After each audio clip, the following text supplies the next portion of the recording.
Hey, this is Desiree again, and this time we are going to be talking about Airbrush 101 with Tim Perkins and also taxidermist Tara Radovan, and hopefully we're going to learn some new techniques that are going to help your paint jobs be as smooth and flawless as possible.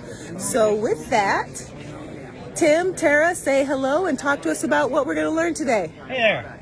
I am going to try and teach Tara how to spray dots. She says she cannot spray a dot.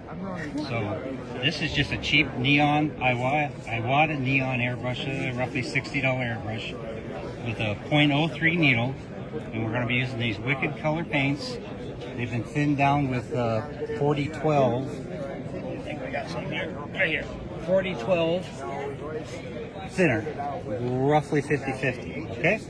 Now a few things, Tara.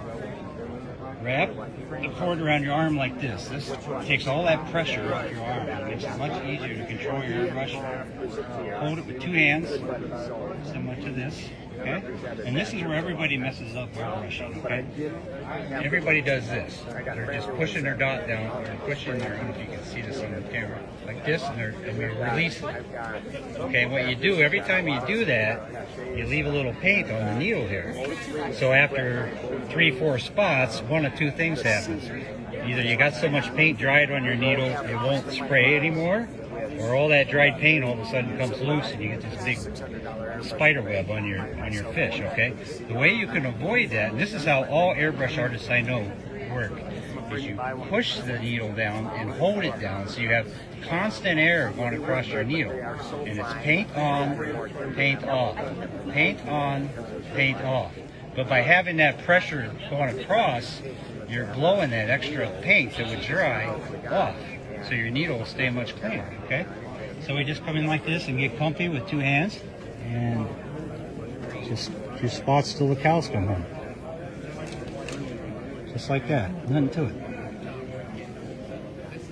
Okay? You ready, Tara? Yes. You can do this.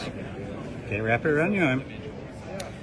All right, Tara, so talk to us a little bit about some of your frustrations and why you were seeking out assistance in painting dots.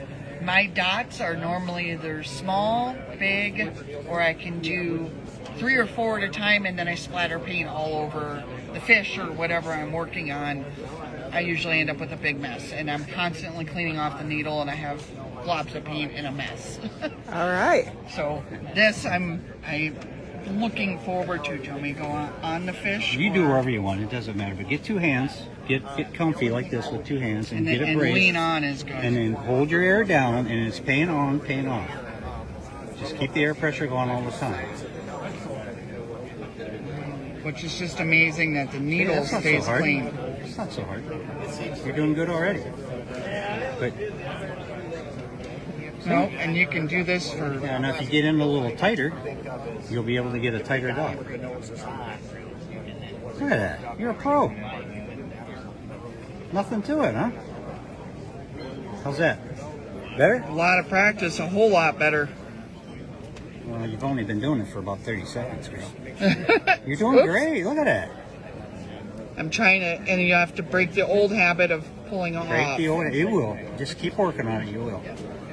Okay, so old habit. For those of us that know nothing about painting dots, what is the old habit you were just talking about there? The old habit is constantly every dot pulling back, and then pushing down and releasing the paint, so it comes out in different sizes all over the place and then spatters all over. All right, there we go. I'm sorry, Tom's giving me faces. Good faces. All right, Tim, what final tip for us today? Final tip, well, besides what I showed you. Yep. Practice. Everybody, you know, an athlete gets ready to play baseball or whatever, and what do? They warm up. A musician is going to play in a concert. What do? They warm up. And you need to warm up before you airbrush. So you get up in the morning before you start to warm up. And a little thing that you can learn to do is what they call a dagger stroke. Okay? And a dagger stroke is you start small and become big. Okay? I'll see if I can do. I've never tried one with this airbrush. We'll see if I can do it. All right. So you go in like this, and I come back real fast and make it big. Let me try it. Like that. And that's a great practice. If you can get where you can do real nice dagger strokes, you can paint anything. Piece of cake. All right, folks, and there you have it. Dagger strokes, painting dots, warm up in the morning, practice, all this kind of fantastic information and more at the Matuska Taxidermy booth at the World Show competition. So we've got more to come, a lot more demonstrations, a lot more professional tips. Come by and see us. Plus, have I shared with you that you can win lots of prizes? I think I've shared with you that you can win lots of prizes. So you want to come check us out before Saturday afternoon when all the excitement ends. But until then, you guys be cool.